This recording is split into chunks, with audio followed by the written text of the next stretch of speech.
దేవుళ్ళందరికైతే వందనాలు.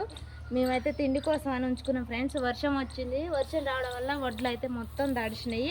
ఎండబోదా అంటే నిన్నయాలు అసలు ఎండ వెళ్తలేదు, మామూలుగా మబ్బులు ఎండ వెళ్తుంది.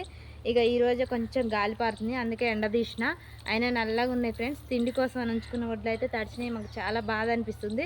అయినా ఇక పండించిన వాళ్ళం ఎట్లున్నా తినాల్సిందే కదా. మేము చూస్తూ ఇటు కష్టం ఏందో మాకు తెలుసు కాబట్టి నల్లగున్నా తెల్లగున్నా మేమైతే ఈ వడ్లని పట్టుకొని బియ్యంగా చేసుకొని అయితే తింటాము. కానీ వర్షం వచ్చి యాగమైనందుకు చాలా అంటే చాలా బాధగా ఉంది ఫ్రెండ్స్. సరే అయితే ఎండ పోసుకొని అయితే పట్టించుకొని తింటాం. ఇప్పుడైతే వడ్లు దున్నుతున్నా ఫ్రెండ్స్. వడ్ల గురించి బియ్యం గురించి తెలియక చాలామంది అయితే చాలా విధంగా చాలా ఆగం చేస్తుంటారు. కానీ రైతు పండించిన రైతుకే ఆ వడ్ల విలువ ఏంటో తెలుస్తుంది.